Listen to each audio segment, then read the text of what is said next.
Perkenalkan, saya Diva Zalfia Putri. Perkenalkan, saya Zaidatul Wanida. Saya Misi Dwi Putri. Saya Natasha Usatunasana. Saya Zakia Zahra. Saya Tiara Kartika Putri.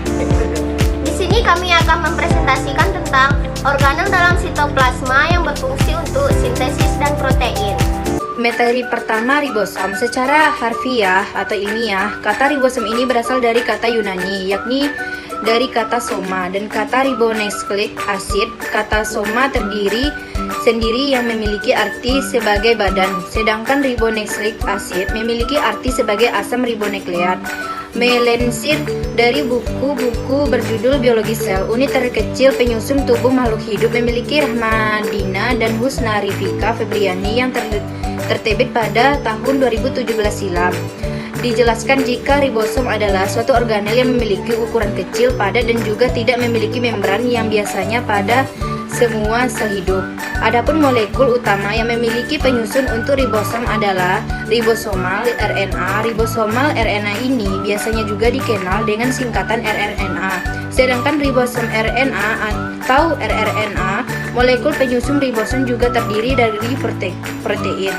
Sedangkan tak heran jika ribosom merupakan salah satu organel terkecil tubuh yang juga terlibat dalam sel prokariot atau eukariot dengan jumlah yang sangat banyak, sehingga mencapai ribuan buah ribosom. Pada sel eukariotik inilah organel ribosom dapat berada di banyak tempat, termasuk pada tempat seperti retikulum, enteroplasma, dan sitosol.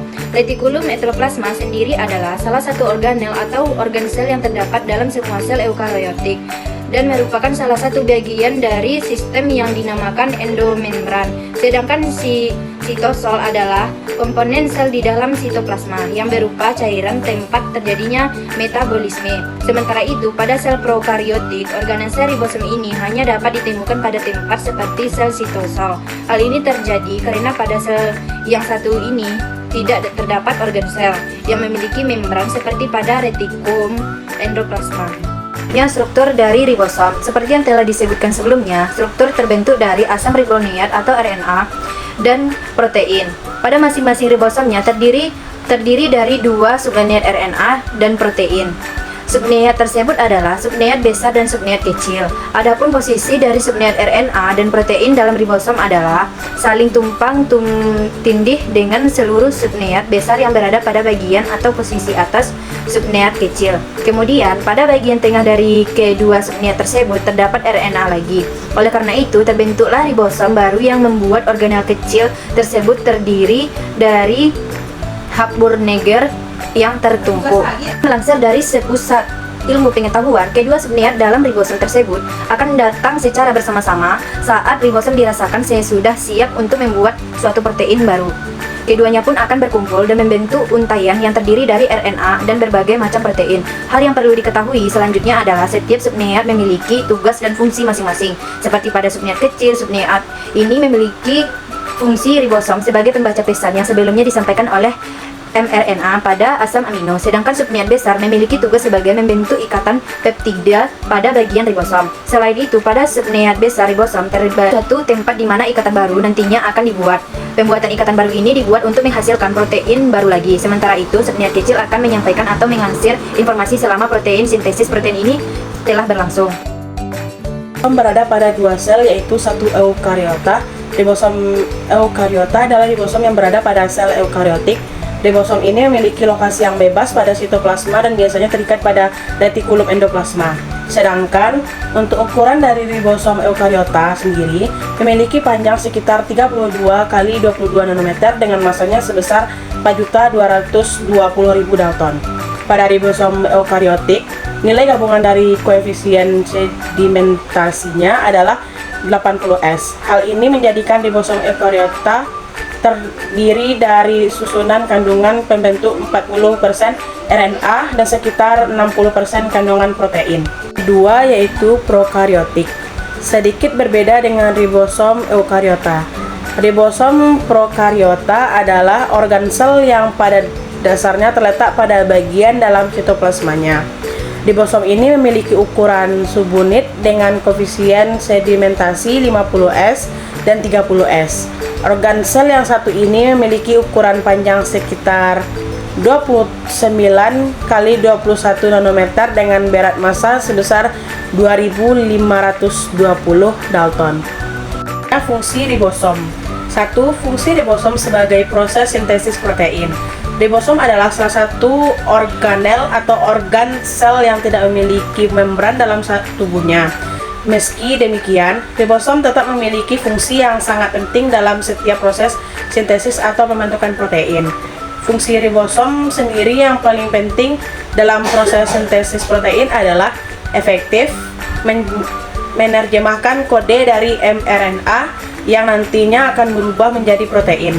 Bahkan tak hanya itu, ribosom juga bisa melakukan proses sintesis terhadap protein dan enzim secara bebas sehingga dapat berfungsi untuk sebagai katalisator pada cairan dalam sitosol. Fungsi ribosom sebagai translasi. Pada saat terjadi proses pembentukan protein, pada umumnya ribosom akan melakukan suatu tugas bernama translasi.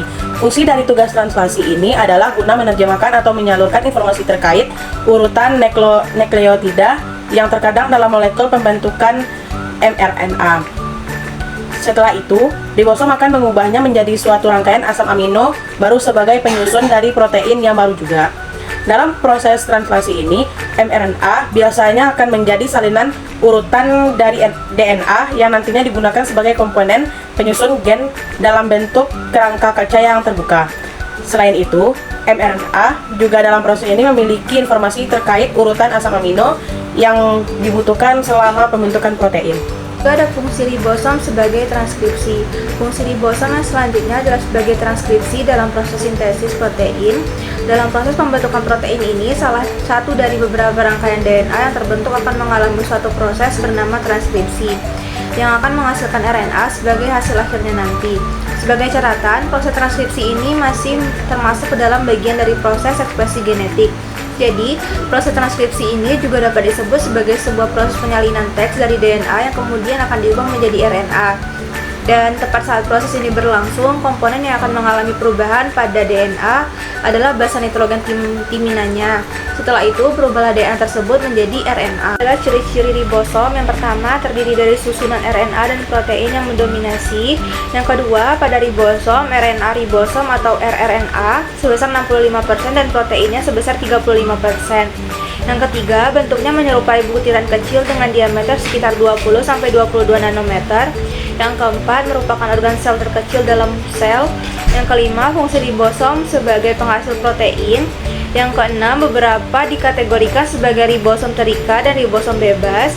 Yang ketujuh, terdapat pada setiap sel makhluk hidup, mulai dari tumbuhan, hewan, hingga prokariotik dan eukariotik. Ada RE atau retikulum endoplasma. Retikulum endoplasma atau RE, kata retikulum diturunkan dari bahasa Latin berarti di dalam sitoplasma. Kata endoplasmik berarti di dalam sitoplasma. Adalah organel yang dapat ditemukan pada semua sel eukariotik. Retikulum endoplasma merupakan bagian dari sistem endomembran. RE merupakan lapisan membran yang demikian banyak sehingga RE ini meliputi separuh lebih dari total membran dalam sel-sel eukariotik. RE terdiri dari jaringan tubula dan gelembung membran yang disebut sisterne atau cisternae atau bahasa Latin cisterna berarti kotak atau peti. Membran RE memisahkan ruangan internal yaitu ruang sisternal dan sitosol. Membran ini berhubungan langsung dengan selubung nukleus atau nuclear envelope sehingga ruang di antara kedua membran selubung itu bersambung dengan ruang sisternal RE ini. Terdapat dua daerah RE yang struktur dan fungsinya berbeda jelas walaupun keduanya tersambung yaitu RE halus dan RE kasar. Pada bagian-bagian RE kasar terdapat ribuan ribosom. Ribosom merupakan tempat proses pembentukan protein terjadi di dalam sel. Ribosom juga diletakkan pada sisi sitoplasmik membran luar selubung nukleus yang bertemu dengan RE kasar. Retikulum endoplasma terbagi menjadi dua. Yang pertama adalah RE kasar atau retikulum endoplasma kasar, yaitu di permukaan retikulum endoplasma kasar terdapat bintik yang merupakan ribosom. Fungsi utama dari retikulum endoplasma yang kasar adalah sebagai tempat sintesis protein. Retikulum endoplasma kasar merupakan tempat dihasilkannya membran. Protein membran tumbuh dari ribosom sehingga perlu dimasukkan ke dalam membran retikulum endoplasma itu sendiri dan ditahan di sana oleh bagian hidrofobik protein. Dan retikulum endoplasma kasar juga tempat diproduksinya fosfolipid dengan prekursornya yang berasal dari sitosol. Membran retikulum endoplasma ini berkembang dan dapat dikirim ke dalam bentuk vesicula transport ke komponen lain dari sistem endomembran. Yang kedua ada RE halus atau retikulum endoplasma halus. Retikulum endoplasma halus tidak memiliki bintik-bintik ribosom di permukaannya. Retikulum endoplasma halus berfungsi dalam beberapa proses metabolisme yaitu sintesis lipid, metabolisme karbohidrat, penyimpanan ion kalsium, serta detoksifikasi obat-obatan dan racun. Selanjutnya ada badan Golgi. Badan Golgi disebut juga aparatus Golgi, kompleks Golgi atau diktiosom. Adalah organel yang dikaitkan dengan fungsi ekskresi sel. Dan struktur ini dapat dilihat dengan menggunakan mikroskop cahaya biasa. Organel ini terdapat hampir di semua sel eukariotik dan banyak dijumpai pada organ tubuh yang melaksanakan fungsi ekskresi, misalnya ginjal. Setiap sel hewan memiliki 10 hingga 20 badan Golgi, sedangkan sel tumbuhan memiliki hingga ratusan badan Golgi. Selanjutnya yaitu membran lisosom. Untuk menyediakan pH asam bagi enzim hidrolitik, membran lisosom mempunyai pompa H+ yang menggunakan energi dari hidrolisis atau ATP. Membran lisosom juga sangat terglikosilasi yang dikenal dengan lisosoma associated membrane proteins. Enzim hidrolitik. Enzim hidrolitik dibuat pada retikulum endoplasma yang mengalami pemekatan di badan Golgi dan kemudian ke endosom lanjut yang nantinya akan menjadi lisosom. Untuk prosesnya enzim ini mempunyai molekul penanda unik yaitu magnosa 6 fosfat atau M6P yang berkaitan dengan oligosakarida terikat N. Fungsinya yang pertama yaitu endositosis. Endositosis ialah pemasukan makromolekul dari luar sel ke dalam sel melalui mekanisme endositosis yang kemudian materi-materi ini akan dibawa ke vesikel kecil dan tidak beraturan yang disebut endosom awal. Beberapa materi tersebut dipilih dan ada yang digunakan kembali atau dibuang ke sitoplasma. Yang tidak dibawa ke endosom lanjut, di endosom lanjut materi tersebut bertemu pertama kali dengan enzim hidrolitik. Di dalam endosom awal pH sekitar 6 terjadi penurunan pH menjadi 5 pada endosom lanjut sehingga terjadi pematangan dan pembentukan lisosom. Fungsi yang kedua yaitu autofagi. Proses autofagi digunakan untuk pembuangan dan gradasi bagian sel sendiri seperti organel yang tidak berfungsi lagi. Mula-mula bagian dari retikulum endoplasma kasar menyelubungi organel dan membentuk autofagosom. Setelah itu autofagosom berfungsi sebagai enzim hidrolitik dari trans Golgi dan berkembang menjadi lisosom atau endosom lanjut. Proses ini berguna pada sel hati, formasi beradu menjadi embrio manusia. Selanjutnya lisosom. Lisosom adalah organel bermembran yang ditemukan pada banyak sel hewan. Bentuknya berupa vesikel bulat yang mengandung enzim hidrolitik yang mampu memecah berbagai jenis biomolekul. Lisosom memiliki komposisi yang spesifik baik pada protein membran maupun pada protein lumennya. Lisosom memiliki pH sekitar 4,5 sampai 5. Selanjutnya autofagi. Proses autofagi digunakan untuk pembuangan dan degradasi bagian sel sendiri, seperti organel yang tidak berfungsi lagi. Mula-mula bagian dari retikulum endoplasma kasar menyelubungi organel dan membentuk autofagosom. Setelah itu, autofagosom berfungsi dengan enzim hidrolitik dari trans Golgi dan berkembang menjadi lisosom atau endosom lanjut. Proses ini berguna pada sel hati, transformasi berudu menjadi katak dan embrio manusia. Selanjutnya, fagositosis. Fagositosis merupakan proses pemasukan partikel berukuran besar dan mikroorganisme seperti bakteri dan virus ke dalam sel. Pertama, membran akan membungkus partikel atau mikroorganisme dan membentuk fagosom. Kemudian, fagosom akan berfusi dengan enzim hidrolitik dari trans Golgi dan berkembang menjadi lisosom atau endosom lanjut. Kesimpulan, ribosom. Ribosom adalah organel yang berfungsi untuk sintesis protein. Ribosom dapat ditemukan bebas di sitoplasma atau menempel pada retikulum endoplasma kasar. Ribosom menerjemahkan informasi genetik dari mRNA menjadi urutan asam amino yang selanjutnya berbentuk protein. 1. Retikulum endoplasma. RE kasar dengan ribosom berperan dalam sintesis protein yang akan disekresikan keluar sel atau disisipkan dalam membran sel. RE halus terlibat dalam sintesis lipid dan metabolisme karbohidrat serta detoksifikasi zat-zat berbahaya. Badan Golgi. Badan Golgi berfungsi dalam pemrosesan, pengemasan, dan pengiriman produk-produk yang dihasilkan oleh retikulum endoplasma, terutama protein. Protein yang disintesis oleh ribosom di RE kasar seringkali diproses dan dikemas di badan Golgi sebelum dikirimkan ke tujuan akhir, seperti keluar sel atau ke bagian lain dalam sel. 3. Lisosom.